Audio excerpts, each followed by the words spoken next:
Okay, good evening, everybody. Welcome to the Combat Zone. My name is Nick. He's Joseph. And this is the place where the enemy only has four things to say.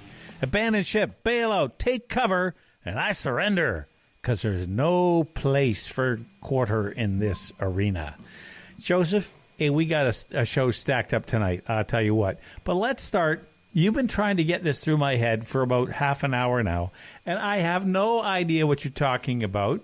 But you're referring to something that happened in the 2016 election called Pizzagate, the U.S. federal election for presidential election. That's the word I'm looking for. Presidential election. Okay. What are you talking about? Well, I'm not talking about anything.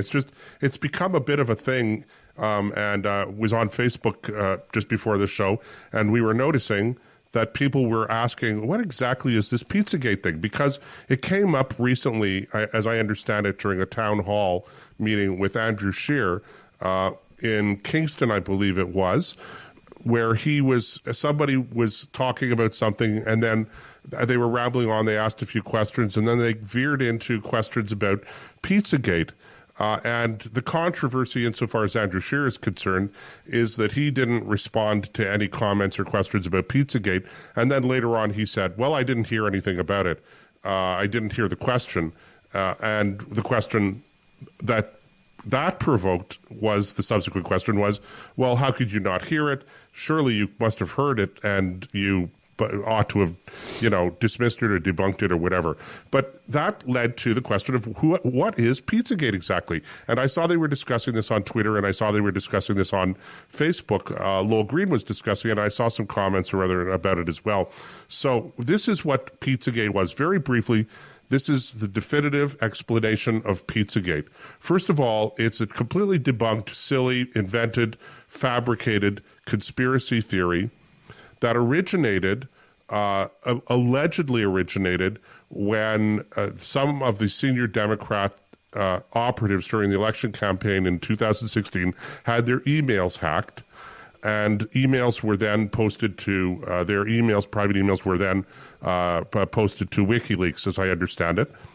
And somebody put in their false emails somebody alleged that within those emails were a code that talked about Pizzagate and talked about a child sex ring. And the child sex ring was centered on a pizza parlor in Chevy Chase, Maryland, which is just on the outside of Washington, D.C., of the District of Columbia. The town's name is Chevy Chase? Yeah, the town's name is Chevy Chase. It's like there's the District of Columbia, which is Washington, D.C., and then there's, I don't remember if it's Chevy Chase and then Bethesda, and then you get to the Beltway, and then there's Rockville Center on the other side of the Beltway. So it's either Bethesda first and then Chevy Chase, but that's beside the point, okay? So, but that's what Pizzagate was that senior members of the Democratic Party and senior politicians were involved in this child sex ring, child exploitation ring, and it all had to do with coded messages that were discovered in these hacked emails that were posted on WikiLeaks. And it all centered on this pizza parlor on Connecticut Avenue in Chevy Chase, Maryland. But it was a worldwide conspiracy.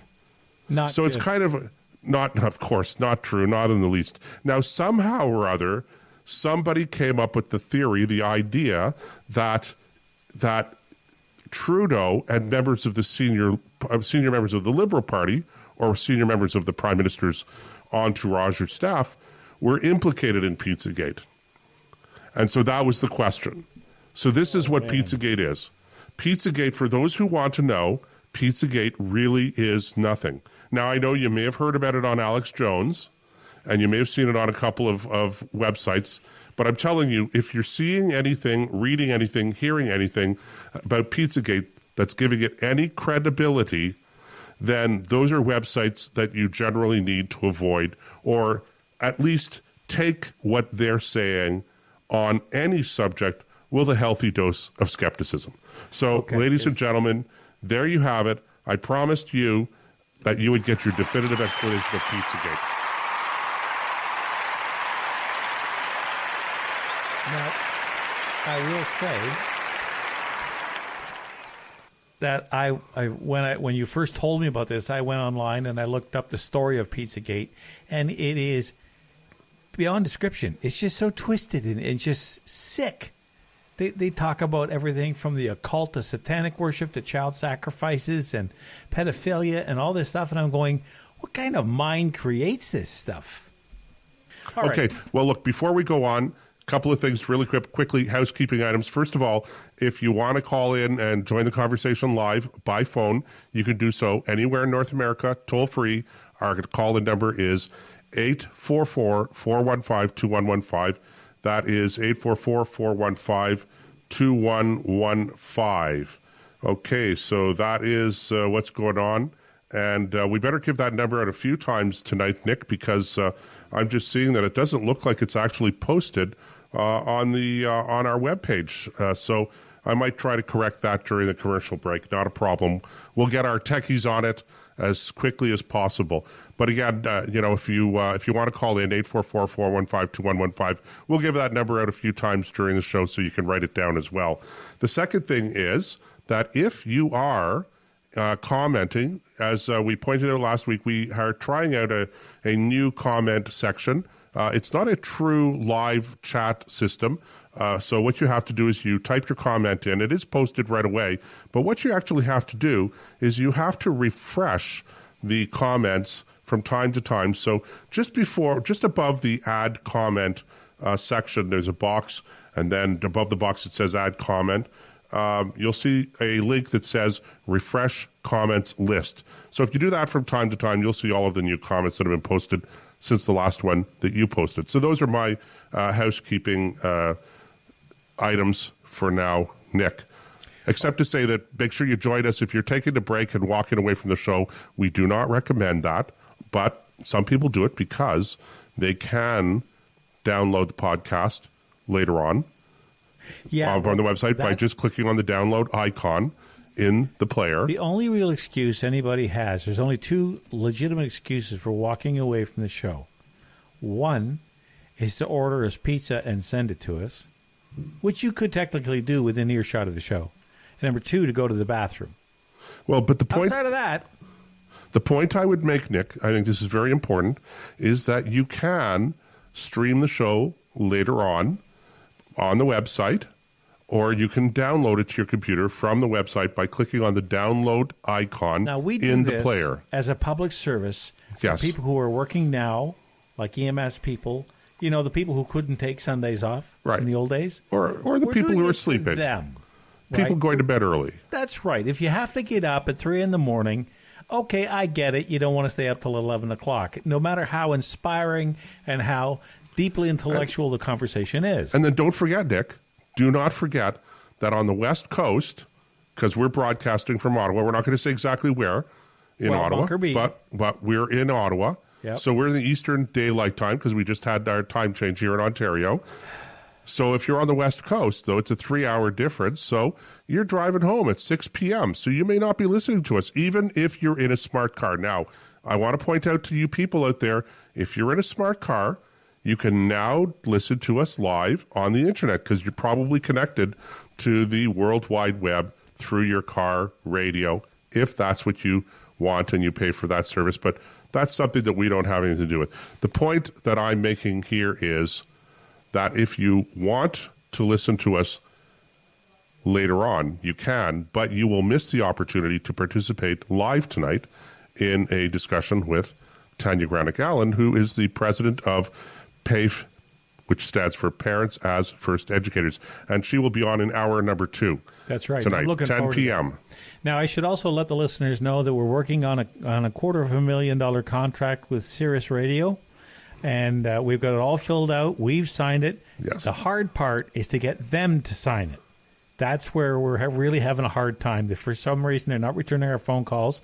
They have not acknowledged any receipt of mail from us, email or otherwise. So until that happens, we're kind of stuck where we are. Anyway. Hey, and I well, listen, AJ, you're listening to us at work.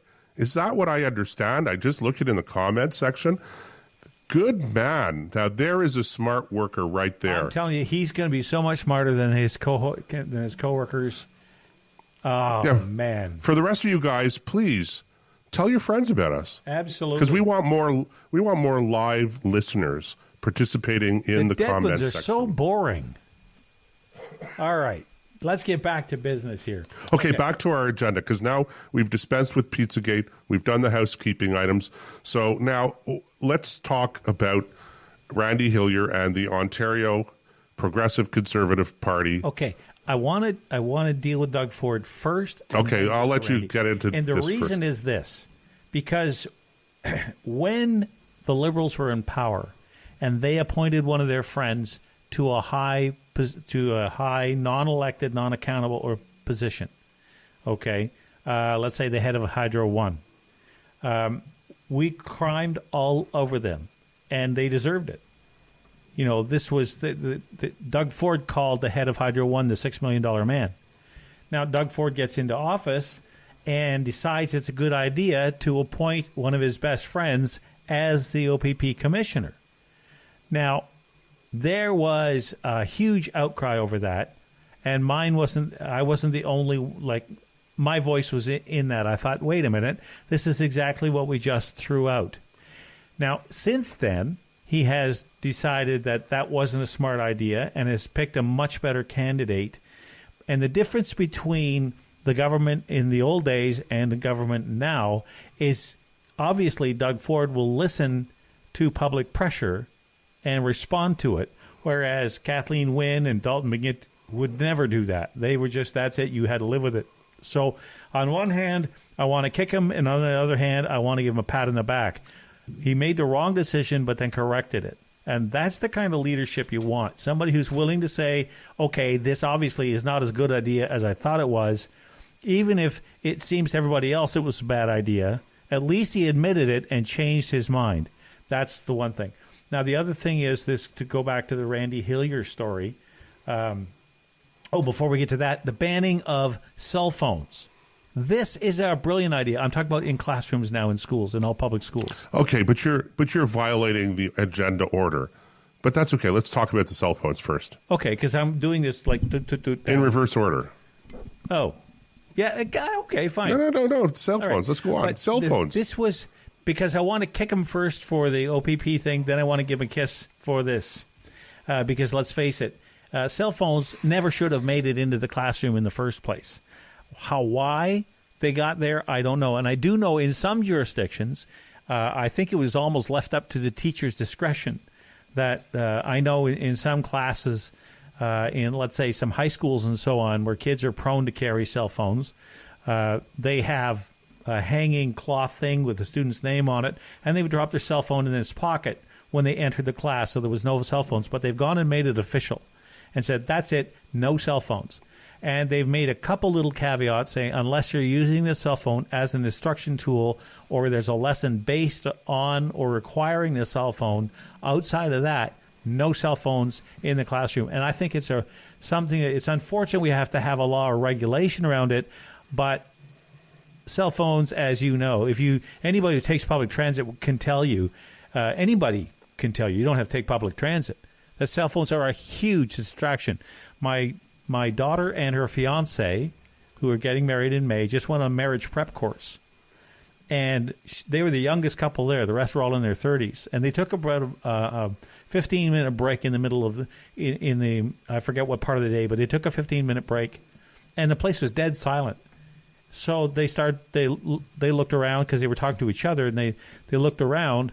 And every single person in the room had their head down and were texting on their cell phones. Every single one of them. Now, is there any better way to kill a conversation or to make sure one doesn't get started than to do that? Okay. I hear you. It's a wonderful thing. To be honest with you, I was surprised when I heard about this ban. And I'm really nice. It's nice of you to credit the government and Doug Ford with taking this step. I'm not sure how they're doing it. If it's a bill that they've introduced or that they can introduce, but however they're doing it, I disagree with you on one point. I don't think there should be a law. I think that this is another example of legislating common sense. And I think that's a mistake. I think that just straight up, teachers should be banning cell phones from classrooms. Now, look, if you want to use a computer or a tablet as a teaching tool, I think that's a wonderful thing. So do I. Okay, but supply them for the classroom then, just like you would supply a textbook. And I got to tell you, you know, in many cases, cheap tablets are less expensive than actual paper book, like the actual books. Certainly that's the case in university. So why not just supply tablets and allow that kids to use the tablets? And that way you have control over the content of what's on the tablet. You don't have to try to police what the kids are doing in addition to whatever they're doing officially on the cell phone. So I'm all for banning cell phones from classrooms. I was very surprised to learn that cell phones are regularly not banned in classrooms. Otherwise, what's the point of passing a law? I am adamantly opposed to making this a legislative issue. I don't think that the government should be banning cell phones anywhere. Well, you know, maybe when you're driving down the freeway or something like that. But talk about banning, legislating common sense. But the reason why, and I agree with you in general, but the reality is it's not being done. And children and kids are suffering, even though they don't realize it, they're suffering for it because the quality of their education is being degraded. They're not paying attention. They're not listening. Right. They're not completing assignments. They're busy texting their friends on Snapchat or Twitter or whatever other thing whatever the modern platform is these days. I can't even keep up with them. I'm still struggling with Facebook, never mind Instagram, Twitter, or Snapchat or any of these others, you know, nonsensical ways of sending smiley faces back and forth. I just don't understand that. So what do you do? If you have decided, it's like, this is, okay, if you're going to do public housing, okay, whether you think it's a good idea or not, I don't. I think the private marketplace could easily deal with a lot of the problems we have in social housing. But if you do decide that this is what you're going to do, then you are obliged to do it to the best of your ability. And that means providing the best quality you can. Now, government and quality don't always go hand in hand. As a matter of fact, very seldom does it do that. But if you take that mindset and transfer it over here to education, the government has decided that it's going to run education. Now, parents have some choice, and I'm sure Tanya, Granic, Alan will bring us up to speed on what that really looks like these days. But in theory, at least, parents do have some options. But if you're going to put your kids in a public school, then you would think the teacher would have the common sense to say, cell phones, you park them in your little box, here's your little lock, and at the end of the day, you can take them out and go home. You don't need to be on them while you're in school. That's common sense. But when they don't do that, what are you going to do? Well, fire the teachers.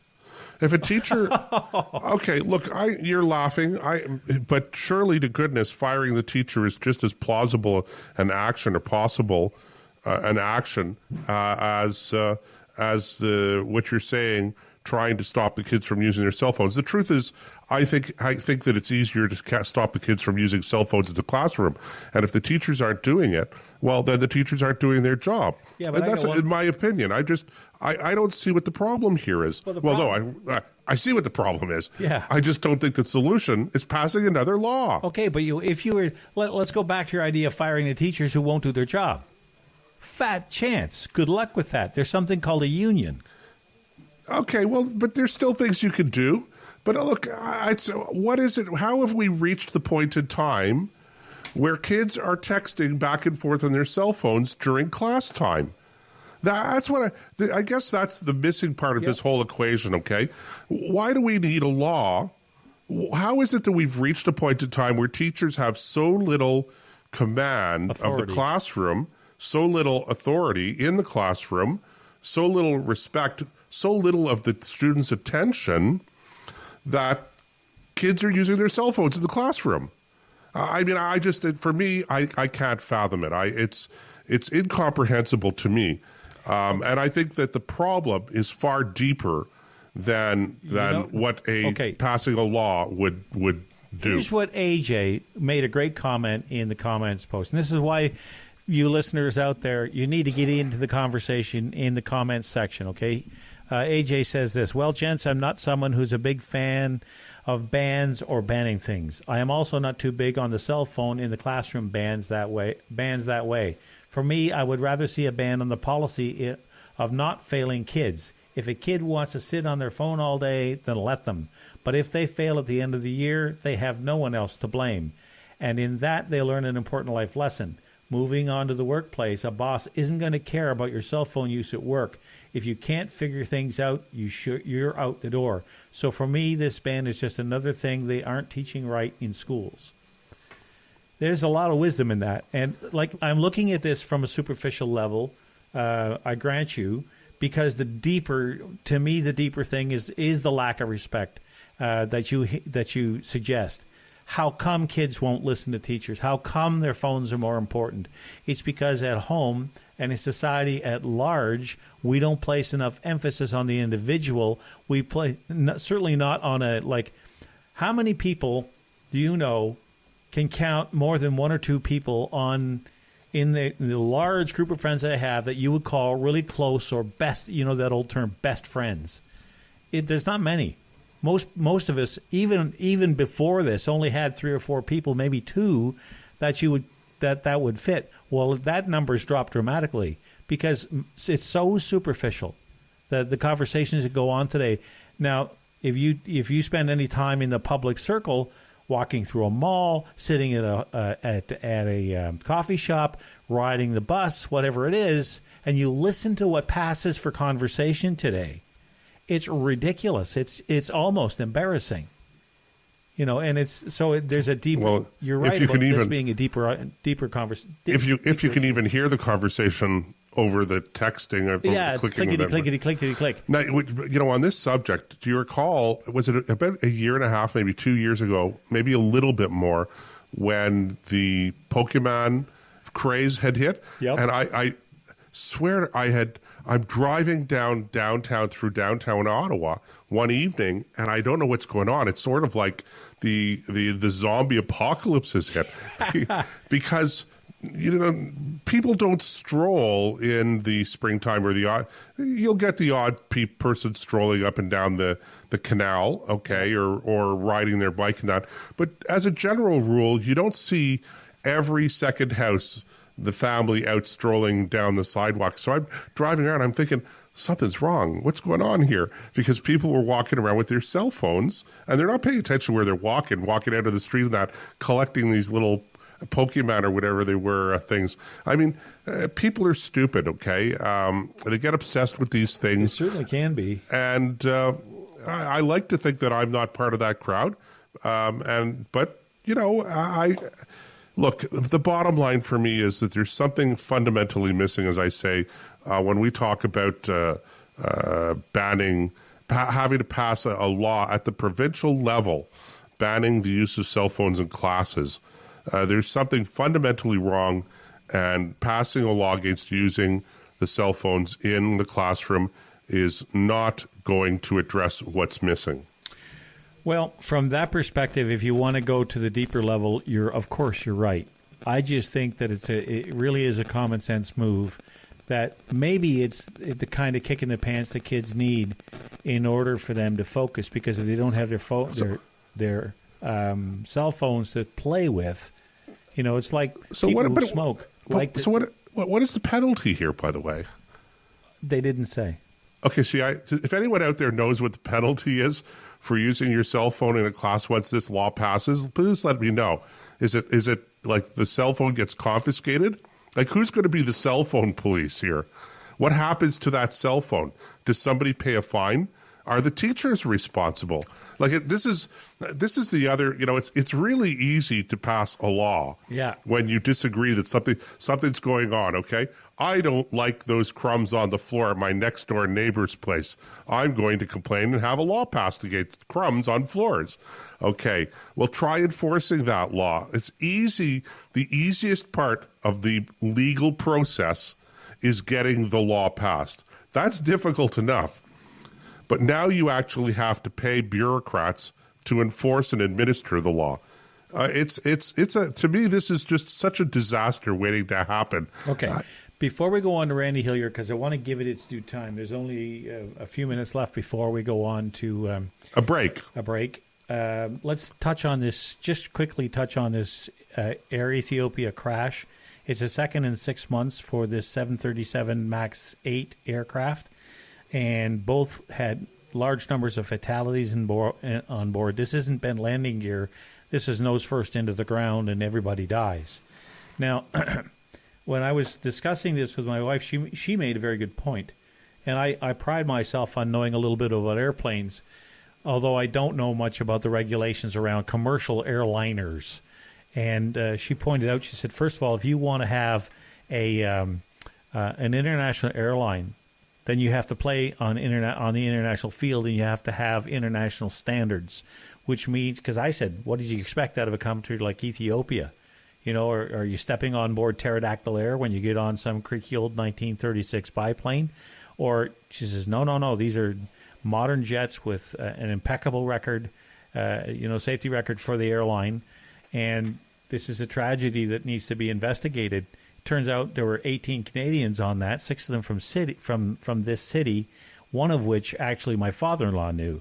So these kind of things have ripple effects far beyond what most people would think. And when an accident like this happens, it really is a tragedy on a massive scale. Now, it's still many times over safer to fly than it is to drive your car. Without question, statistically speaking, you stand a much greater chance of being injured or killed in your car than you ever do in a commercial or private aircraft. That's just statistics. You just can't argue with that. But in this case, they found the black boxes. But the question becomes for me is, why did our minister who looks after this thing, Marc Garneau, Minister of Transport, I would imagine he is, or some ministry like that, wait so long to ground these things? Like, we were one of the last Western countries to do it. What was he waiting on? Right. Well, I'm not as concerned about the safety of these aircraft as other people are. I too have a background in flying, as you know, Nick. And the problem was with the potential problem that everybody's talking about has to do with an automatic stall warning and correction device. And it's complicated. I'm not going to get into what that means with an aircraft, because it's not that the engine stalls. It's that you lose the flight, the lift in the wings. Right. And if you have too high an angle of attack. And so what ends up happening is, if this sensor senses it, it adjusts the elevators so that the nose is not as high and you don't have as high an angle of attack. And apparently there's a concern that was what was causing the planes to go down. Now, there was, my understanding, this is what I understand from talking to a few people in the business, is that there was a concern about this already expressed, because some of these things seem to have happened already, and that the either the FAA or Boeing itself, or both in conjunction with one another, sent out a notice to the pilots of this particular aircraft saying, we have experienced this problem, we're working on it, but in the meantime, if you experience this, this is how you correct the problem. And there have been several instances where the problem has occurred, and pilots, what they basically do is they just disengage that particular autopilot control when it happens. So I don't know how often it's happening, and I don't know. And this is the other important thing to understand. We don't know that was the cause of these two air accidents, these two crashes. Well, it's strongly suspected, but we don't know. That's right. We won't know for a number of months yet. But I still feel pretty safe. I would fly in these planes for sure. I have absolute faith in the pilots. There have been issues with pilots over the years, for sure, but as a general rule, these guys are very highly trained. They're professionals. They take their job seriously. They take their responsibility to their crews and to the passengers seriously, and I would have no problems flying as a passenger in one of these jets. It would keep me. To answer your question, we've gone a little bit over time, but I want to answer your question about why I think it took so long. I don't think, in any event, I don't think that that the Canadian government or the American government wanted to ground these airplanes. But I think that their hand was forced because the European Union was ordering the grounding and prohibiting the coming into their airspace of these particular planes, right, which are quite popular already here with Canadian and American airline companies. And so really it became, as much as anything, a practical matter. They're grounded everywhere else. Fine, ground them here now, and let's get to the bottom of what the problem is. But again, I personally don't think that there's enough of a safety issue here that that would warrant grounding these aircraft. These kinds of things can and do go wrong in multiple systems from time to time, and statistically, you know, it's highly unlikely that you would ever find yourself on a flight where there was a problem of this nature with one of hundreds of these kinds of programmed controls. And so, you know, you're not taking your life in your hands by flying with this particular potential problem. With that said, we have to take a break, but let me just add one more sentence to that. This is why I always want a human being in the cockpit. Oh, absolutely, 100%. There's no question that you want that, for sure. Yep. Okay, we're going to go for a break. We'll be back on the other side, guys.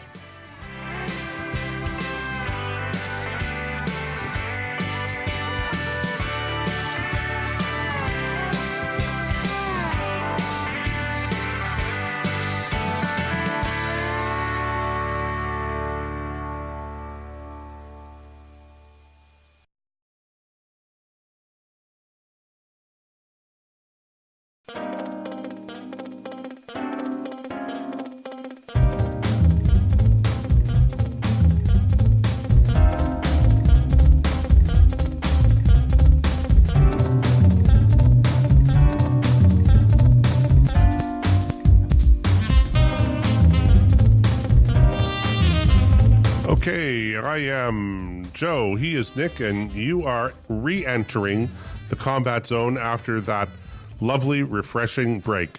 And if you were listening live, you were listening to some really great blues music. And if you're listening on the podcast later on, you probably were listening to some ads. Maybe.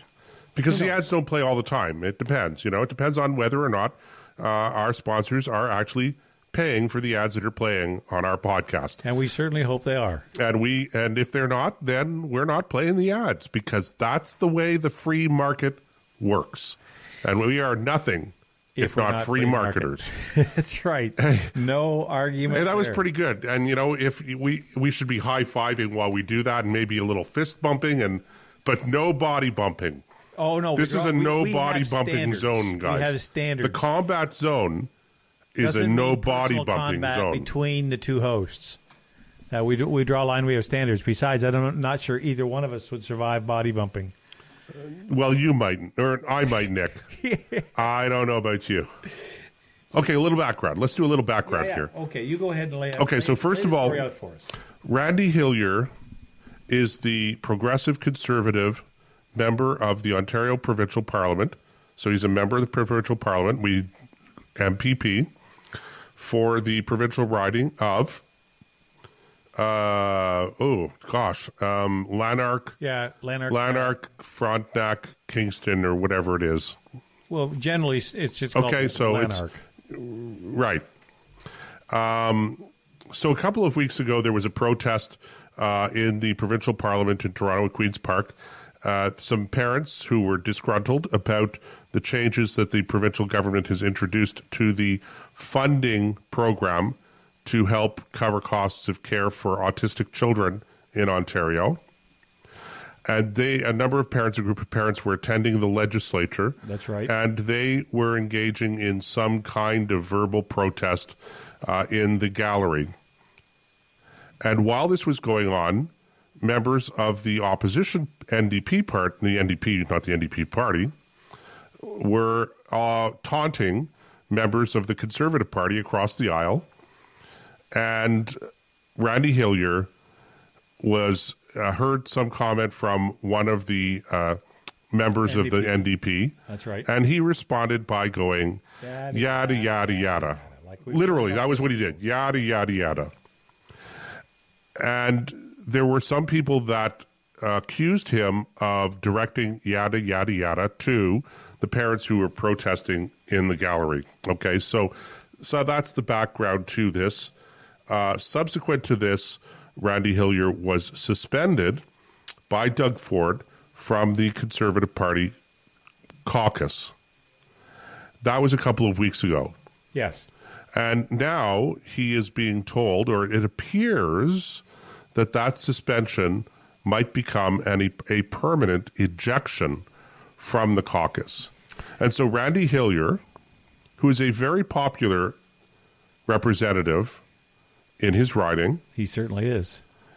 Randy Hillier has decided not to take it lying down. Okay, enter Q Nick. All right, so here is what he wrote.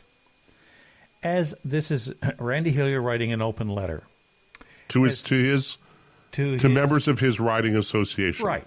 So it might as well be, because once you put it out. Well, of course, it's to everybody, because it got leaked to the media right away. Of course. Okay, and so, yeah. His riding is called Lanark, Frontenac, Kingston. Right, that's what I thought it was. Lanark, Frontenac, Kingston. Right. Good, thank you for correcting that. As I am sure you are aware, I was recently removed from the PC caucus, although that party used the term suspension to describe my removal. Unfortunately, the truth in politics can be difficult to discern, as it is often camouflaged with spin and wordsmithing to craft a preferred narrative rather than the truth. The truth behind my removal, however, is not due to banter in the House, but to long-standing tensions between myself and Doug Ford's most senior advisors, Dean French and Chris Froggatt, over what is expected of MPPs in the PC caucus. Speak into your microphone. Okay. This is not the first time that I have encountered attempted coercion and pressure by the backroom party Conservatives to co-opt my role as MPP. I have always placed the interest of my constituents and the people of my riding ahead of conventions or meetings of the PC party. I will not apologize for that. This is not a question of loyalty to the party, but rather an acknowledgement of my overarching responsibility to you as your elected representative in Ontario's provincial parliament. When the interest or direction of my party conflict with local interests, you can be certain I speak out. I have a long history of being vocal with my opinions and advocating for the people I represent. Although my dissent and criticism gets me in trouble with my party occasionally, there are other trivial and childish expectations of me that have aggravated the situation. Now, you want to hear... Okay, I'm breaking character for just a second here. Wait till you hear what he says they're saying they're not happy about.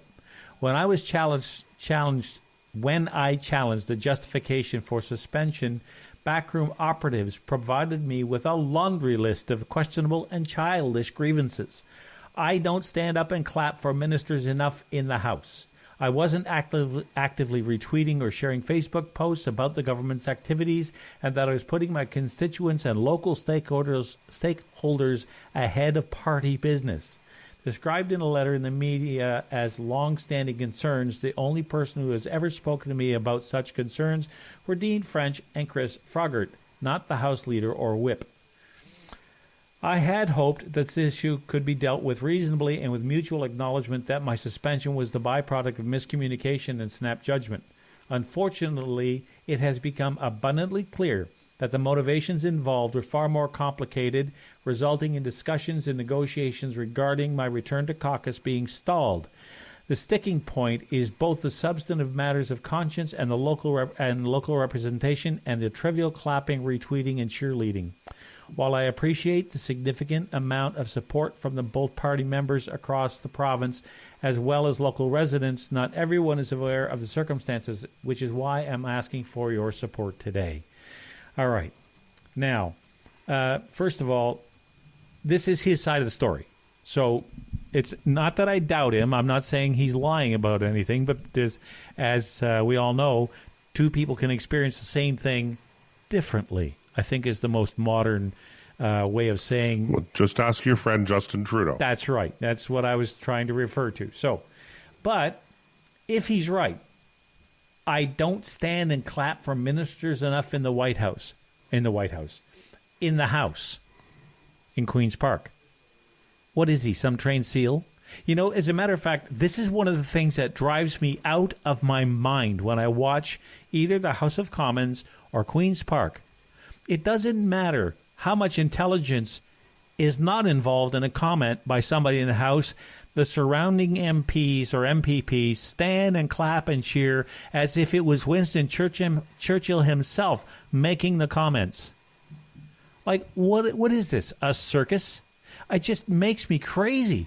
Like when Climate Barmy gets up and says something really stupid, which he does on a regular basis. The whole Liberal rank stand and clap and cheer. And when Pierre Poilievre gets up on the other side and he says something, everybody stands up and claps and cheers. It's like these people are nothing but Ottomans. And nobody stops to think and digest about what they just heard. And because the more you stand and clap for every word, the less each word means. It's like if everybody won the Victoria Cross just for signing the line and joining the military, it would become a worthless token symbol. But it's because it's so hard to win that it means something. So if you apply that logic to House of Commons or Queen's Park, if your party stands and cheers and claps, it ought to be for something that actually means something. Not this every word out of the leader's mouth is coded in gold and is, red letter true. I'm sorry. That's the kind of thing. I think he has a very legitimate complaint there that I don't stand and clap enough for ministers. He wasn't actively tweeting and retweeting. This is how you judge the quality of your MPPs because they don't cookie cut. They don't stamp out like cookies with a cutter everything that gets said and pass it out. Don't they have a publicity department for that or people who specialize in getting the word out? There's just so much here that's wrong. And when you get right down to it, even all that's superfluous. It's these two characters, Froggatt and French. Froggatt. Chris Froggatt. Is it Froggatt? Yeah, Froggatt. Okay. I don't mean to get his name wrong. I just thought I read Froggatt. That's okay. Dean French, Chris Frog. Oh, yeah, there's no R. Froggatt. Okay, so these guys... who died and made them God? Like, why would they think they have the ability to pressure an MPP into either behaving the way they want them to behave or get them booted out of the party? And what's Doug Ford doing? Why is he accepting advice from guys like this? Isn't the whole point, like, if you look at history, when something bad happens, you blame who's ever in charge. How many people know the name of the navigator of the Titanic or the person who was on the helm? No, they don't. Nobody does. But a lot of people know that it was E.D. Smith who was the captain because he was the captain. So whether or not this is a mistake by the PC party, this is Doug Ford's to wear. Despite these two, who should have got booted and fired was Mr. French and Mr. Froggatt for this kind of behavior. But Mr. Ford took it on stride and said, okay, if that's what you think, he's gone. Instead of looking at Randy's record and saying, wait a minute, does he deserve this? Yes, he's rough around the edges. Yes, he has a strong opinion on a lot of things. But that's what got him elected. He's not a cardboard cutout. He's not a stuffed suit. This is the kind of guy that we want. And instead, his loyalty is rewarded with a kick in the teeth and a slap in the back of the head. I'm done ranting now. Well, don't sugarcoat it, Nick. Give it to us straight. Look, I've known Randy for a number of years, and he is, as you say, an acquired taste. Randy Hillier is Randy Hillier, and he can be a little rough around the edges. He's plain spoken, doesn't tolerate foolishness very well, but he's also, I have to say, one of the nicest and most generous people that I know in politics. He's a very decent chap. Cares very much about his constituents. He's a good constituency MPP. And, Randy Hillier being out of the PC caucus in Queen's Park is a real blow. But I agree with you. I mean, I don't know if I would have phrased it quite the way you did, who died and made those guys God and what have you. But it is a problem going forward. And I'm trying to think of, how to phrase it in a way that, doesn't alienate people. But, and because in many cases we're talking about people that I know and are friends of mine as well. But I think this was the wrong decision. I think that Randy, whether he had directed those comments at parents or not, he apologized immediately when it became an issue. That's also true. He explained that he had not directed the comments at parents, but that he understood that some of them might have thought that he had. He apologized. He didn't just apologize. He apologized profusely for having done so, as is his nature. Randy Hillier is nothing if not a straight arrow, honest politician, and they don't come that easily these days. No, they're hard to find. But he is a straight shooter. He's probably the straightest shooting politician that I know. And so that should have been the end of it. So I think that this was a pretext for asking him to leave caucus for whatever reasons. And now, of course, we're hearing what the reasons are. So whether the reasons are, as the president of the party, Brian Patterson, wrote to members of Randy's constituency association a letter saying that it was this reason, that reason, and the other reason. And note how these reasons that Brian Patterson put into his letter had nothing to do with the comments that he was allegedly suspended from caucus for in the first place. So note that. And then whatever comments that were made in discussions between Randy and Chris Froggatt and or Dean French. I'm not in the room with them. I don't know. But as I said, Randy Hillier is a straight shooter. So I tend to... as much as I know and I like these other guys, I tend to believe Randy's version of it. Not that these guys have denied it. Well, anyway, that's my rant. A lot of credibility to what Randy is saying. Now, look, I've known Randy since his very early OLA days, the Ontario Landowner Association, when he was head of that organization, and he was the driving force behind it. For a lot of people really like that organization. A lot of people don't. But he was never worried about whether or not what he was going to say was going to offend someone. And that's one of the things I found so refreshing about him. Like, we've had our differences over the years, but I think that that's fine. You can do that. There's lots of times, when people disagree on different issues. But at the same time, you're talking about getting rid. I won't say he's the Bobby Orr of politics, but he's a stalwart. He is somebody that you can count on to deliver you a riding when you're running an election. And I've always thought that people like him. Let's take Cheryl Gallant, my own MP, my own member of Parliament on the federal side. That job's hers for as long as she wants it, and she will win because she is in line with what her constituents in that riding think.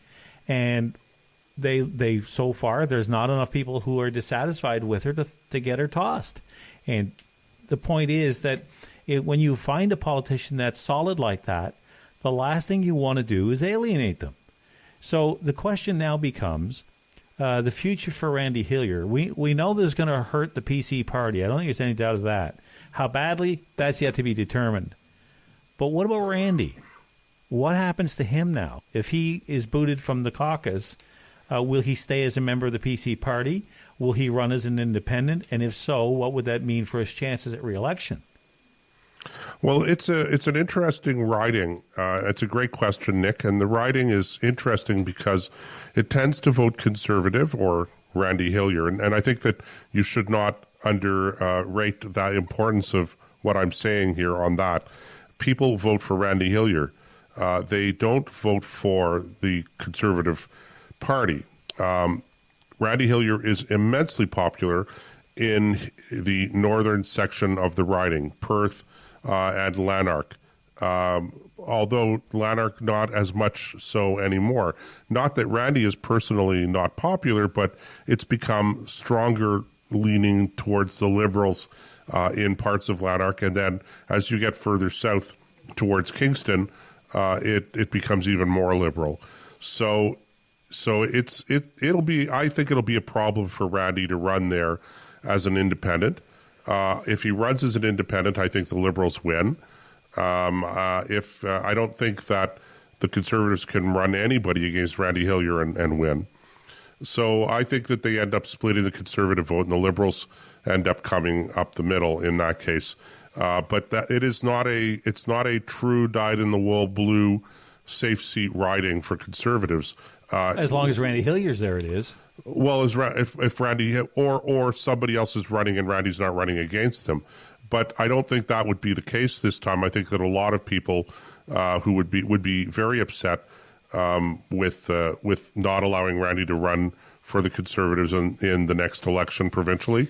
As I always say, when people go, well, where are they going to go? They can't vote NDP or Liberal or whatever. And my answer is, well, they can always stay home. And it astonishes me how much, in particular, Conservative political operatives, quote unquote, there's my air quotes, it always astonishes me how much they disregard that particular fact that Conservative voters can always stay home. And they do. They do when they're not happy with the choices that they have. That's true of every political party. When they don't see an option that they can live with, then they just don't vote. It's not that they got no place to, where else would they go? I think that's a very silly and misguided mentality. But I hear it a lot, Nick. I hear it a lot from people who otherwise I would think are very smart and intelligent and experienced campaigners. It seems like they leave that part of their brain in a pickle jar when it comes to this stuff because they don't understand or won't acknowledge the fact that voters always have an option, even if it's just to stay home. And until that truth gets ground into their skulls, they're going to continue to make the same kinds of mistakes. And it's too bad because overall, in general, I like the direction that the Ford government is moving. It's not as conservative as I'd like it. I think there's some things that Tanya is going to share with us here in the next couple of minutes. She's going to join us, and we can talk about some of the things that need to be rectified under this watch because they won't get rectified under anybody else's watch. So I'll let her get into that, and I hope the listeners stick around for that because that's going to be a really enlightening. Tanya has a lot of things. One of them is entertaining, and she's very bright, very articulate, and knows her stuff. My favorite quote from the election when she was running for leadership was she'd take her tractor and rip every one of those windmills out of the ground herself if she had to. I mean, that one just resonated with me because I felt like doing the same thing. Anyway. It reminds me of, we're getting close to a break, but Nick, that reminds me of the line that we used with Brad Trost when it came to the Paris Climate Change Accord. That Brad, and under Brad, if Brad was the leader, he was the war on gas, oil, and coal was going to be over, and he was going to personally take a copy of the Paris Climate Change Accord and run it through a paper shredder. There you go. If he could find one large enough. Paper shredder or? Paper shredder. Yeah, you'd need an industrial strength paper shredder for that. Yes. So anyway, Randy Hillier, I salute you. Randy, I know Nick salutes you. We're wishing you the best. And on this one, we can't say that we have your back. Well, we can say that. We don't know how much it counts for. But I think that, Randy, you're doing the right thing. And I hate to see these divisions within the party, but somebody's got to stand up sometime and say, guys, enough is enough. and let's not be silly about this. And, let Randy Hillier be Randy Hillier, because that's what he brings to the table. He's as I say, he's a good constituency MPP. He's a good representative. And he, maybe doesn't, his little pinky doesn't stick out when he has tea from a teacup. If and when he has tea, I've raised a bottle of beer with Randy from time to time, and I haven't really noticed whether his pinky sticks out when he's got that beer up or not. I didn't see no pinky in there, and but that's the way that it really should go. Right. So anyway, we're going to take a break for a few minutes, guys, and when we are back, we should have our guest. Tanya Granic Allen. So stay tuned, and we'll be back in a couple minutes.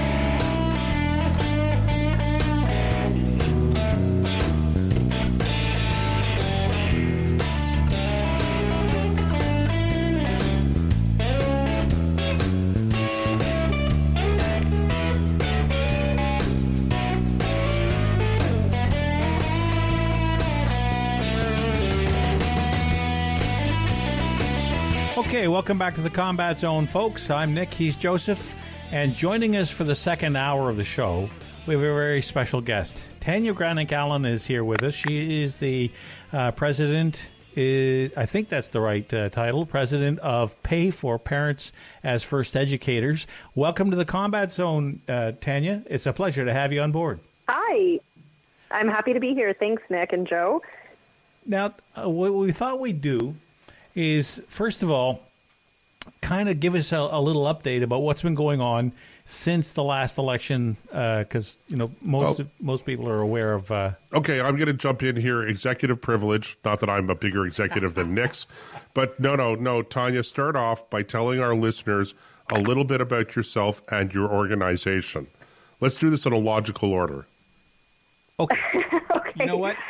Okay. Well, about myself or about my organization? I'll start with the organization. So okay, Parents that's First right. Educators is a Ontario-based not-for-profit organization that's dedicated to the protection of parental rights in Canada and the protection of the innocence of children, to be quite frank. So we're just here to promote parental rights. And as many Canadians can attest to, we have seen an ever-increasing encroachment into the family life by the government.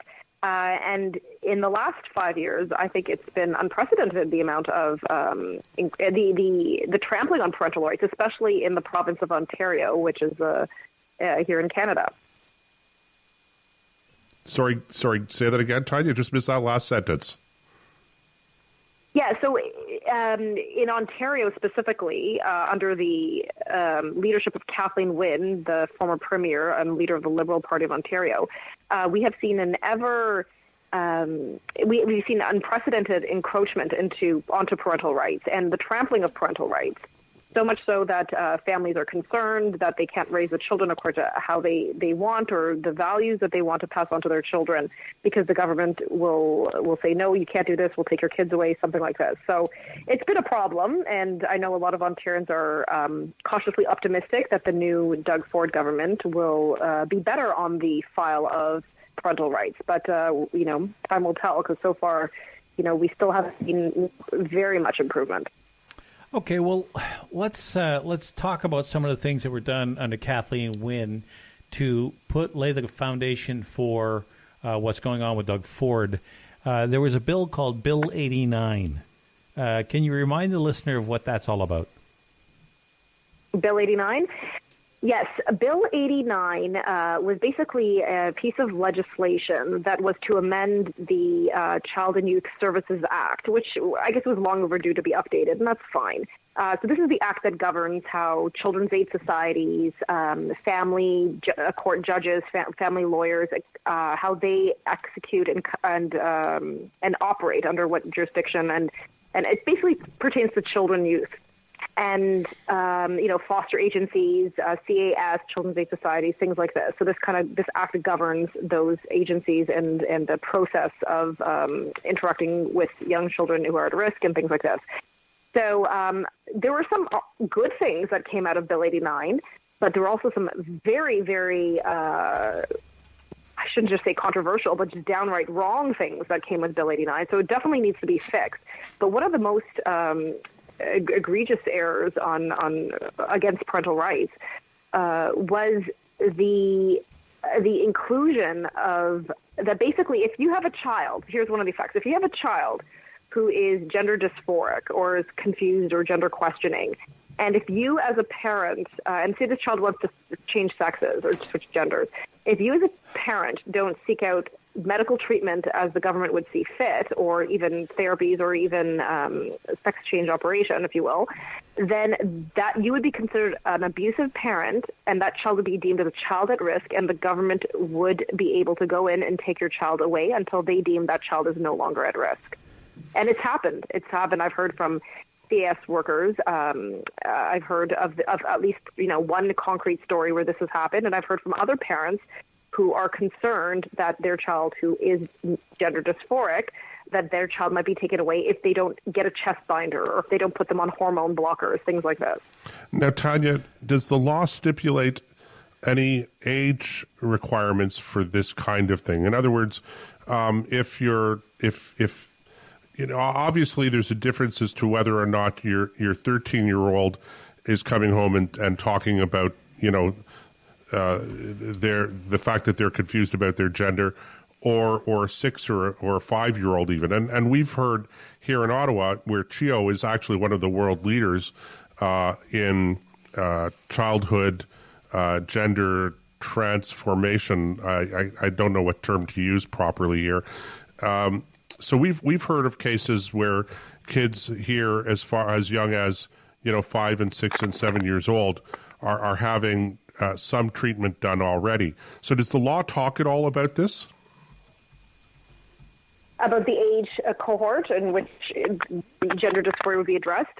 No. Basically, it's children under protection. They now increased the age of minors to 18. So it was 16 previously, now it's 18. And of course, in some cases, you can understand why that would be perhaps a good thing if children are being fostered and maybe they want to see them through the system. That's fine. There are obviously times when, of course, children are at risk, and we're grateful that these agencies exist, and we want to help those children. But, when you have children, again, who are simply confused, children, I'm a mother of 4 young children. We may or may not have had discussions that engage on these topics. However, children come up with all sorts of ideas, and some may be actionable, some not. But just because a child one day comes up with an idea does not mean that we ought to make this a life-altering event. And children change their mind, and I personally agree with the current research out there, which I believe includes research from the international transgender movement as recent as 2016, I believe, which says that they don't agree. They discourage intervention, surgical or hormone or otherwise, prior to a child being 16. And I think most common sense would dictate, youth change their mind, their bodies are changing, their hormones are changing. Ideas change, trends change, if you will. So why go down a path that could render this child permanently sterilized, or in some cases physically altered for the rest of their life? So there is no. To get back to the original question, no, it's 0 to 18. So how a judge would make that decision, how a children's aid worker would determine whether a child's at risk, it's really up to their jurisdiction. Okay, so let me ask you this then. That's the framework with which the law exists at the moment, true? Yes. Okay. That's correct. So with that said, have you had any conversations with the current government about repealing that particular or rewriting the law to remove that kind of what's the word I'm looking, trampling on the rights of parents who know what's best for their kids. And I agree with you. I want the agencies there who are there to protect to protect children. But this goes way beyond that. This is enforcing, in my mind at least, an agenda that has nothing to do with safety. It has everything to do with pushing an agenda on people who don't believe what the mainstream of society has been taught to believe by different organizations. So has there been any conversation with the Ford government about dealing with this? Well, as a result of a lot of, I don't know what you want to call it, drama last year, I have reached out to the Minister of Education just because there's just literally a whole host of issues we need to tackle just to bring back parental rights to the state it was prior to the Kathleen Wynne government. One of the hottest issues was the sex ed repeal, and yet still the provincial government, the Minister of Education, Lisa Thompson, has not yet repealed the sex education of Kathleen Wynne and fulfilled Doug Ford's campaign promise. She's betrayed his promise. So we can't even get that right, which is one of his major campaign platforms. So I would love to move on to Bill 89. Trust me, I would love to move on from the Kathleen Wynne sex ed. It's been 4 years that this has been in our milieu, and children have been oppressed to this bigoted curriculum. And so I'd like to move on from that and really deal with the big issue, which is Bill 89. So, no, I have not. The minister responsible for that would be Lisa Thompson.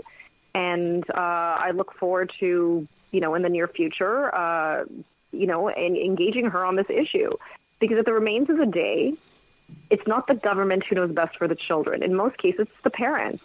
It's their kids, their call. And I think time and time again, history has shown, including Canadian history, that any time the government encroaches on parental rights, it doesn't end well. Some people will point to examples of residential schools where children were maybe taken away against parental wishes. It didn't end well in some cases. Or many cases. Look at the Dion quintuplets of the 1930s. Here's a case where the government declared these 5 children as wards of the state, and they took control of these children for about 13 years and completely disregarded parental rights and parental authority. We don't have a good track record in this province. So why we continue to go down this terrible path, I have no idea. But at the end of the day, I don't care. Parents have their rights. They ought to be enshrined and protected. And I know Doug Ford has said, he said he would act upon one of my campaign pledges, which was to enact a parental bill of rights. And I'd like to see that happen sooner than later, because I think we need some long-term protections so that their parental rights can be protected. And by extension of that the children can be protected against those who, for the most part, advocate best for their children, which are the parents. Okay, well, for those of you just joining us, we're talking to Tanya Granic-Allen. She is the president of PAFE, Parents as First Educators, bringing us up to speed on what the current state of affairs is here in the province of Ontario. Are you hearing other stories? Are there other jurisdictions that need to be concerned about, or is it chiefly Ontario? Well, it's funny you should mention that. Just today, Dr. Deborah So, who's a sexual neuroscientist here in Canada, and she tweeted something that talks about, in British Columbia, she referenced an article where I guess there was a couple, like a separated or divorced couple who had, joint custody of their child, and the child wanted to change genders, and I think the mother was encouraging this, and the father said, "No, hold off." And and it went to court, and this was battled out in court, and ultimately the judge sided with, I guess, the mother, saying, no, this child should change genders. And now I believe the provincial government, the BC Supreme Court, basically is suggesting that they would consider it child abuse. If you prevent a child from transitioning, that would constitute child abuse. So that was or if you misgender your child. So if a child wants to be gendered a certain way and you misgender them, give them the wrong name or pronoun that they choose or to identify by, that would constitute abuse. So it seems that the tentacles of Ontario's Bill 89 have been spreading far and wide. But beyond Canada, truly, I do not know of any other jurisdiction beyond Ontario where this is the case. I think it's sad, it's embarrassing, and it's very harmful.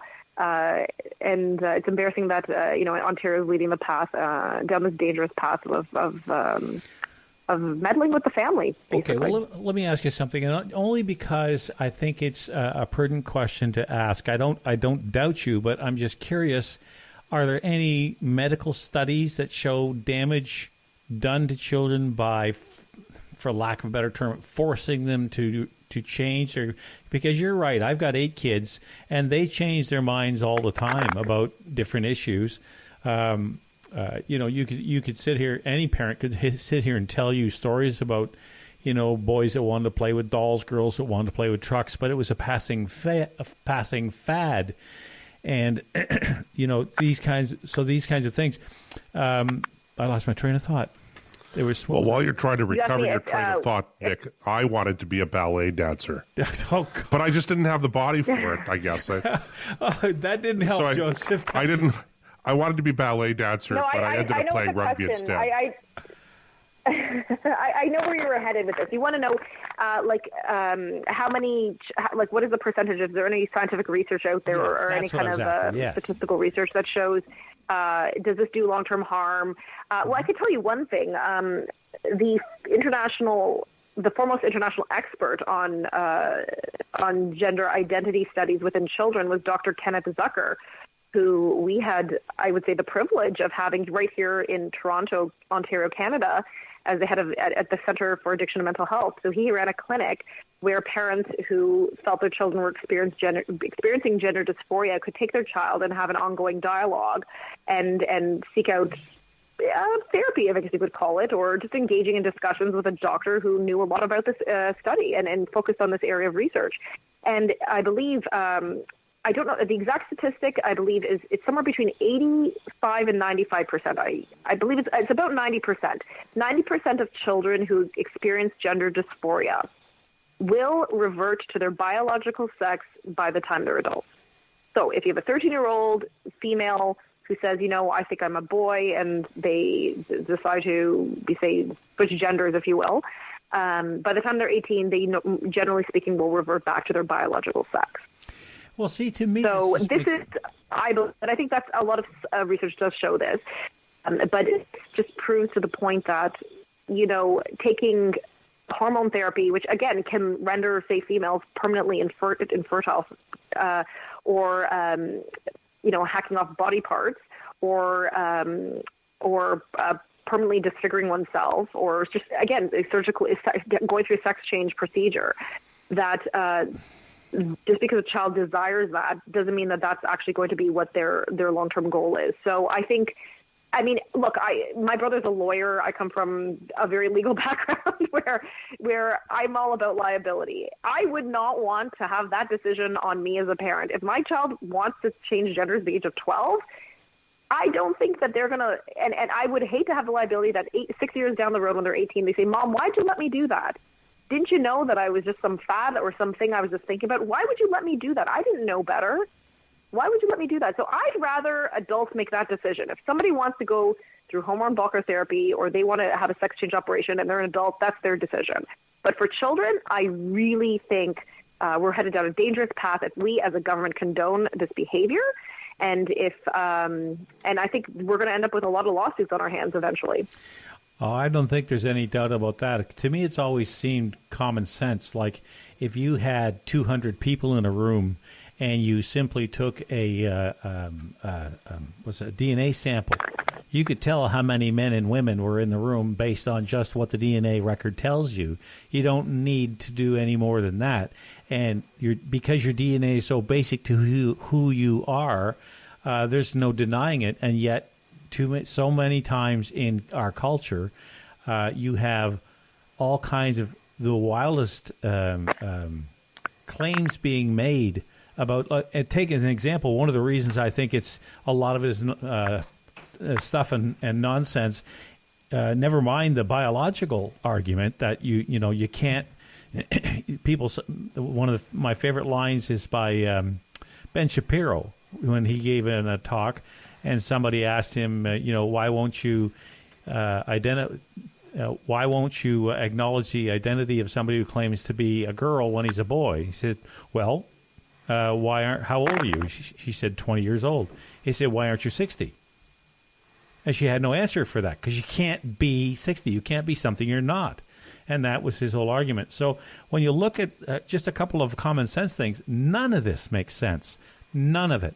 Like, in my mind, if somebody is claiming, if you had a person walking around with his hand in his blouse, like Napoleon, walking around trying to refight the Battle of Waterloo, you'd put him in a nut house and try and get him some help. Well, this is the same thing. What we're doing as a culture now is enabling people, not getting them the help they need. It's like helping an alcoholic by giving him a clean glass to drink out of. That's not helping him. And I don't see any difference here. So I was just curious about how much... Go ahead. I was going to say, look, there are children who do experience gender dysphoria. That I will not dispute. That they do exist. There are cases. They're extremely rare, but it does not exist. What we are seeing now, however, is trend. It's a trend. In fact, there was a study, I believe it was out of the UK, and I apologize for not having the information readily available, but it was suggesting that, in fact, they're seeing a rise in transgenderism amongst girls. And they studied this one school where there was a huge spike, and it was girls amongst a certain peer group, like when they're over together, that they en masse will say, okay, well, we're switching genders. So it was almost, I wouldn't say a peer pressure thing, but it was a peer group thing. And, I have read that, it's become almost trendy to become transgendered. And look, and to be quite frank, I mean, we could let's look at it from this angle. I mean, how is that helping, or how is that validating those children who truly do experience gender dysphoria when they see people just flippantly switch genders and really out of their just whim, rather than, than those who truly do struggle with this. So again, at the end of the day, are children transgendered? Should they receive all these treatments? Again, at the remains of the day, let the parents decide. Look, I think the best place, yes, when a parent is dealing with a child who's gender dysphoric, I agree. I think the parent knows best, and they really ought to guide that process without the government breathing down their neck, saying you must do this, this, and this at this time and that time. The parent should have an ongoing discussion with their child, really seek out the therapies they feel that are necessary, or the medical help that they feel can help that child, and help with that by having an ongoing and organic discussion. I don't think this it should be dictated to by the government. But again, you mentioned about the government interfering and the government handcuffing parents and violating parental rights. Well, specifically with the transgenderism, with Bill 77, another terrible bill passed by the Kathleen Wynne Liberals, the government has now banned parents basically from seeking treatment, like therapy, for their children who identify as gender dysphoric. So Dr. Zucker's clinic not only there was a whole scandal around it in terms of how he was falsely maligned, and finally he was issued an apology, a long overdue apology, and exonerated. But they shut down his clinic. They said that you're practicing conversion therapy. And really, Dr. Zucker was definitely an LGBT ally. He simply was dealing scientifically with, based on research in his clinic, and he's an international leader on this topic, just dealing with parents and children at the best that he could, because at the end of the day, healthcare is helping the patient and and always keeping the needs of the patient at the top of the list.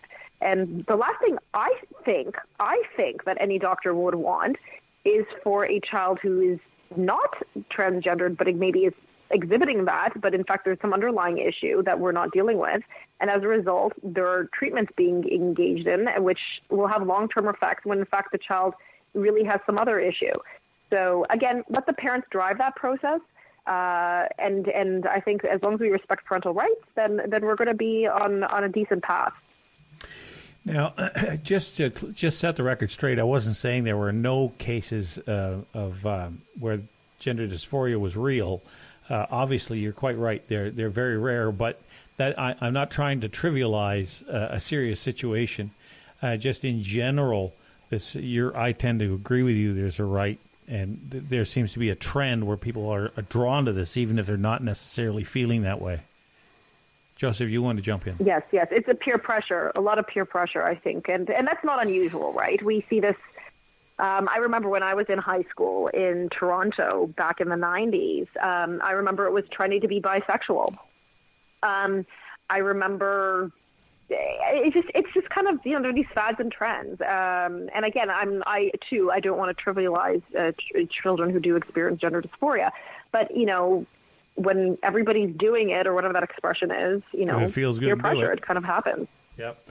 You know what else? I think we're still on that train. Yeah, some people never get off it. One of the things I find interesting, though, is many of the same people who would criticize parents for having their sons circumcised would also criticize them for not allowing transgender operations to take place. Because in the first case, they say, well, you're mutilating the body. Well, what the heck does this do? I mean, you're taking a biologically... That's a very interesting point. Yeah, I don't make many of them, but I try to make them when the opportunity presents itself. How much time have we got? Well, this is a good time for us to go to a break. Tanya, we'd love to have you stay on after the break for a little bit, if you don't mind. Yes, absolutely. Okay, so stretch your legs, guys. Go up and get whatever drink you want to get, and we will be back in a few minutes in the Combat Zone with Nick and Joe.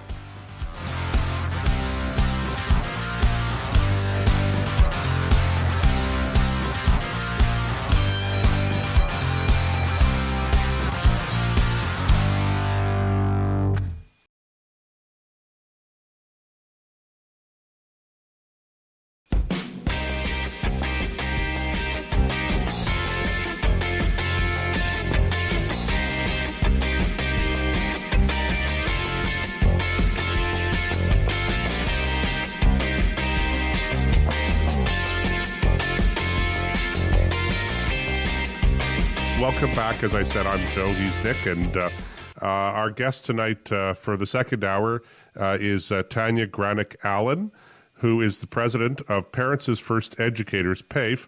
And if you want to join the conversation live, you could call anywhere from North America, toll-free, 844-415-2115, or you can also get into the commentary chat section of our website. Just remember this, if you're adding comments, you want to refresh the comment section.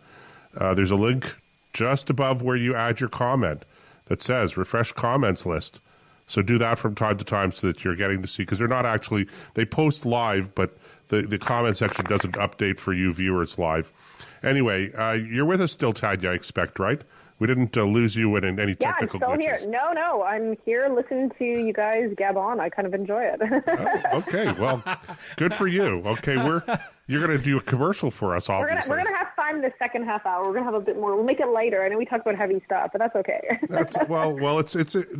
It's a disturbing subject. There's no question about it. And it makes a lot of people uncomfortable. And I actually think that one of the reasons why so many people shy away from dealing with this topic politically is because it's a difficult topic and they're not comfortable talking about it.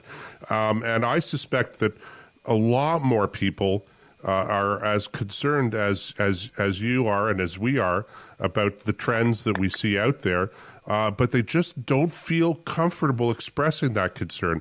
So I don't... Which is a real shame, and that's a real shame because, as a daughter of my father came... He lived under totalitarianism and under dictator Tito in communist Yugoslavia. So, we understand what it's like to not be able to express yourself freely or not exercise your freedom. So to think that people in Canada are afraid of expressing an opinion, even in a civil and respectful manner, is a real shame. I guess it shows you where we are with freedom of expression in this country. And I think... the best part of being in a democracy, which I know is the worst form of government except for all the others, is that we get to have this honest exchange of ideas. And I think that's very important, and it's something that I think is a hallmark of a true democracy, and we need to be able to have those discussions. not just with our children, but in the society and with adults and within schools. And so I don't know. Hopefully we'll be able to turn the ship around. Now, we haven't gotten into this, but let's talk about this just a little bit, Tanya, and it's maybe ever so slightly off topic, but you ran for the leadership of the Ontario PC Party after, oh boy, I've already forgotten his name. Can you believe that? Brampton Mayor. Oh, the mayor, Patrick Brown. Patrick Brown. Can you believe that? We've all forgotten, haven't we? Yeah. Well, we wish. It wasn't for lack of trying either. Yeah. After Patrick stepped down, you also ran for the leadership. Of course, Doug Ford won. But tell us a little bit about that experience. That was. I don't want to say it was entirely new for you because you've been in the public eye and dealing with political and policy issues already, but there must have been some differences. Tell us a little bit about that. Sure. Well, it sort of just happened. I don't know how to explain it any other way other than I had never intended in my life to run for public office. It's not I wouldn't even call it a career path. I think it's really a calling, but it's not something that I felt I wanted to engage in. I know it's I've been in politics for 20 years in the background, and I know how at times toxic and harsh that environment can be. And, I'm a mother with 4 young children, and I'm very content working part-time in advocacy work, but also being with my children and my husband. And we recently had relocated to a rural community and enjoyed this kind of unplugging from the big city. And then this happened. Patrick Brown suddenly resigned after an alleged scandal, sex scandal, which is apparently working its way through courts. I don't know what's happened with that, but anyhow, that's for him to deal with. And I noticed that three candidates emerged: Christine Elliott, Carolyn Mulroney, and Doug Ford. But none of them were really talking about, real issues. I don't know how to explain it, but there were no issues of substance really being discussed. And I felt, after living under the diktat of Patrick Brown, where he would tell you what we were going to discuss, and he would tell us which policies we were going to put forth. Like, we were going to have this carbon tax, even though the grassroots of the party, the Conservative Party, said no. And never had once suggested that we wanted this policy. He said, no, this is what we're going to be doing, and just dictated whatever he wanted kind of came into existence, and that would become the policy. So I said, we're going to talk about some real things because we are emerging from a very dark time in the PC party, one marred by a lot of controversy under the executive and leadership of Patrick Brown.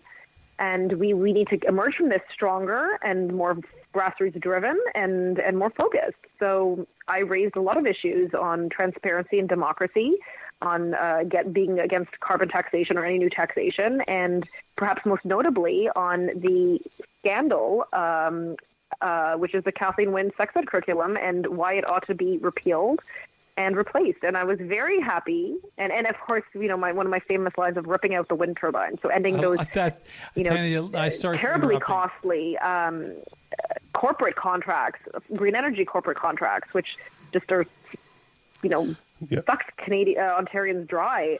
That is terrible. The cost of hydro went through the roof because of these very lucrative corporate green energy contracts. So I'm very happy to see that pretty much almost all of the policies that I advocated have been implemented, with the exception of the repeal of the sex ed curriculum. So anyhow, that aside, it was a terrific experience. It was actually March 10th last year, so just a little over a year. And I loved every minute of it. I never thought I would, but it was fantastic. And I enjoyed myself. I enjoyed meeting Canadians, or Ontarians rather, from every corner of this province, and just seeing the momentum build. And, for somebody who was not from the political establishment or from the political elite like the other three candidates, I was hailed as a kingmaker by the CBC at the end of the process. And I think pretty much every Ontarian would agree that Doug Ford wouldn't be where he was had I not run. So no, I got to interrupt. Did I have an impact? I got to interrupt for just a second, because I think Joseph and I are sitting here with the same comment in mind. That line about I'll go around, if I have to, I'll take my tractor and rip every one of those turbines out of the ground. Man, I laughed because that's exactly the same thing I wanted to do. Now, That's Nick's favorite line from the entire campaign, by the way. No question. That was the one that nailed it for me. Because he talks about that all the time. He says, I don't do it in my sleep. I love it. That I know it. But I want to take a gas axe, which is an oxyacetylene torch, and cut them all down like you would cut down a tree. But your idea about wrapping a chain around the butt of them and ripping them right out of the ground. Man, I don't know what kind of Yes, and I remember at one debate, I think it was in London, Ontario, it was a radio debate with the Andrew Lawton show when he was then the radio host and not the candidate. I remember Doug said, you know what, I'll join you. I've got a tractor too. So it was kind of this thing. I could just see this line of tractors hooked together by chains, ripping these things out of the ground. A previous government who just fed the corporate monsters and gave lucrative contracts at the expense of Ontario taxpayers. No. They've got to stop, and those contracts will end. So, whether they're decommissioned or whatever, I don't know. But at the end of the day, the symbolism of that, ripping that wind turbine, definitely was a must.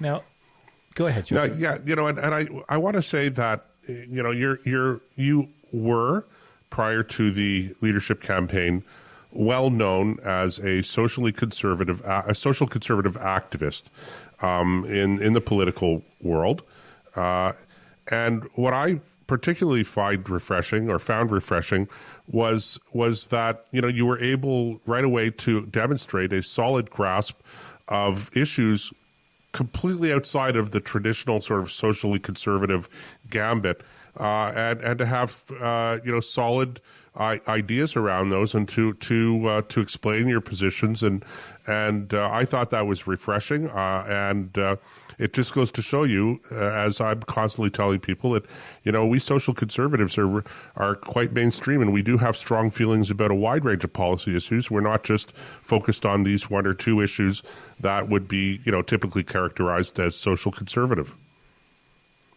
Yes, well, I think, I'm not one into labels and titles and things like this, but it always seems like the left-wing media, not all of them, but the left-wing ones, they like to put labels and judgments and apply those to people. But again, at the end of the day, I'm an Ontario working mother with 4 children, married, now living in the rural community. I'm a millennial. I'm from the urban center, initially Toronto. There are many, many Ontarians like me, and I was just like another Ontarian who wants to exercise their rights over their children and their family and wants to have their freedoms respected, is not for Marxist indoctrination in the classroom, and doesn't want to have doesn't want to have to keep emptying their wallets every time the taxman comes calling. So, we're pretty mainstream. I'm not a huge fan of pretty much the social conservative label per se, because I think it does pigeonhole people. Right. I'm just a conservative. I'm just an Ontarian. And I think you're right. We did have broad appeal, and I know that conservatives from all stripes, be it whatever the labels are, fiscal, social, democratic, conservatives, whatever, they were attracted to that message. And I think people just, I spoke honestly, and what you see is what you get. There's no hidden agenda. I'm very straight up. I say what I mean, and I mean what I say. And I think people understood that, and I think that was refreshing in some degree. I found it refreshing. I'm like, wow, okay, this is great. We'll just speak honestly, and whatever happens, happens. And it was a terrific experience, and I don't regret it to this day. It was a wonderful adventure. All right. Well, let me ask you this: did you ever cross paths with a gentleman by the name of where did it go? David French and Mr. Froggatt, whose first name I forget. Dean French? Dean French, that's it. We have some comments in our chat room about that. I've worked on a campaign with Dean French. I've known Dean French since I think 2004. Okay. Yeah, I know Dean French and Chris Froggatt. Yeah, so Dean French in this last campaign, he was the chairman for the Doug Ford campaign, and Chris Froggatt was his deputy chairman. And they both had numerous conversations with me. And Chris Froggatt was I guess you could say, my liaison to the Doug Ford campaign throughout my nomination, because after the leadership, I was asked by the Doug Ford team to run, and whatever that worked out, and I picked a riding. I did not want to be appointed, and ran a Mississauga Centre, and that was probably one of the most stressful things I've ever done in my life, was run for nomination, partly because nominations in general are very tough, let alone one in a 4-week timeline, 2 weeks to sign up, 2 weeks to get out the vote. but also because of the extreme duress I was put under by the team of Doug Ford. As I think what most people would consider me a very strong-willed, very staunch conservative, someone who stands their ground. Honestly, it was a very, at times, overwhelming experience. And, at times there were conversations that were had, and people took tones that I don't think that anybody in politics should ever take a tone like that with a woman. And, in some ways, I'm glad that experience was over, but in other ways, I'm not happy with how it ended. To be betrayed by people like that and be knifed in the back, it was a horrible experience. But I've met some wonderful people in Mississauga Centre, and I'm actually there pretty much every day this week, helping out and meeting with different religious communities, different ethnic communities, just meeting with the diversity that is Ontario. All right, so that leads me to the next question. Is there any chance in the future that you would run for politics again? Well, I never wanted to run in the first place, but truly I don't know. You know what? I'm 38. I have young children. I always say, in 20 years, if I ran, I will still be younger than Christine Elliott from her second or third leadership run. So, there's still a lot of time there. Right. But I'll tell you one thing. So I'm not sure what the future holds. But what I can say is this. You said I was an activist. You know what I am? I'm an advocate. Since I was 19 years old, I've always been advocating, well, actually even younger, I've been advocating for family, for women's rights, for children. I used to participate in numerous United Nations conferences, always advocating for parental rights, not parental rights, for children's rights, for women's rights and women's issues. So this has been something that's very near and dear to me. And I know it is challenging. I'm going to play the gender card. It is challenging. I do find it challenging as a woman to be in politics, especially here in the PC Party of Ontario. I know that's improving, but what happened was it was very challenging to me. I left my family for several weeks to seek out a nomination because I was encouraged to by the leadership of the party, and then to be knifed like that, it was a terrible experience. So I'm not too keen on having that happen again. But I will tell you one thing. I know whether I run for public office or not again, I know that I will continue to have some kind of effect on public policy in this province and this country. And I know I do, because whenever I walk into Queen's Park, people notice and then things happen. So there you go. I'll leave it at that. Now, Tanya, just moving back into the advocacy world and PAFE. So tell us a little bit about what PAFE is doing now, how people could get involved. But before you do that, you've been quite involved in Ontario. How active is PAFE outside of Ontario, and do you have any plans to become, more active, more effective in other provinces? Become PAFE Canada. Well, we actually have supporters all over the world. I was looking at a map recently because we use a software program that shows where everybody is. We have supporters in Brazil, in Australia, in Denmark, in Russia, in Mexico. There are people everywhere who follow PAVE, believe it or not, and this is pre me running for anything. But I like, there's PAVE and then there's Tanya. There's sort of almost two different brands now because of this whole political experience. But at the end of this month, I will be participating in the World Congress of Families. I've been invited onto a panel to speak and to talk about parental rights, and that's taking place in Italy and Verona, and I'm very honored to speak there. I'm continuing my public advocacy work internationally and nationally, and in America and in Canada. Do I think PAFE needs to exist everywhere? I hope not. I hope we could shut down PAFE tomorrow. I hope we don't ever have to fight to defend parental rights because that's just accepted as a norm within our society. I hate that we expand. I hate that we grow. I'd rather we just shrink and have no necessity for PAFE. But as we can see, between British Columbia with their aggressive sexual orientation, gender identity curriculum, and obviously looking at Alberta, what's happening there, we do report on these issues, and I know there's some grassroots groups out there who are doing a phenomenal job of advocating for parental rights. So we'll see. Time will tell.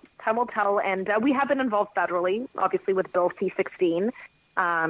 We got involved with that. Dr. Jordan Peterson, whom I interviewed in his home as a representative from PACE, he was very inspirational and always saying, use your voice or you'll lose it. And E16 kind of catapulted him internationally, and it kind of got us more involved on that scene federally. So we will still continue to advocate, and we'll see what the future holds.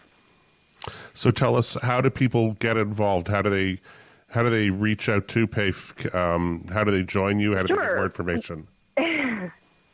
Yes, well, the best thing to do is go to pafe.ca, which is PAF, F like Frank, E.ca, and you can sign up, and you can sign up to our once a week sort of e-newsletter. It's not even a newsletter. It's just anytime we have any important thing to communicate, we'll do it via an e-blast, an emailer that goes out, and sign up, spread the word. Our current campaign actually is demanding that the Ontario Provincial Minister of Education resign, Lisa Thompson, because she's failed to repeal the sex ed curriculum, which was one of the key campaign promises of Doug Ford. So she's betrayed Doug. So we're calling on her to resign.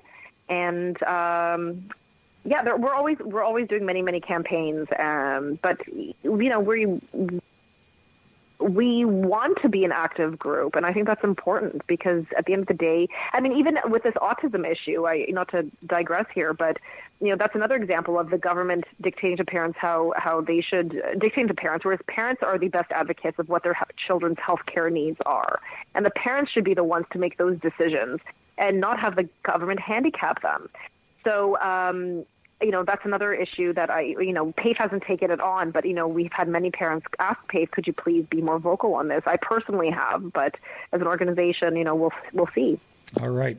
Listen, Tanya, I'm going to have to stop you there. It has been pretty much an hour, and it's a delight to have you back on the show and bring us up to speed.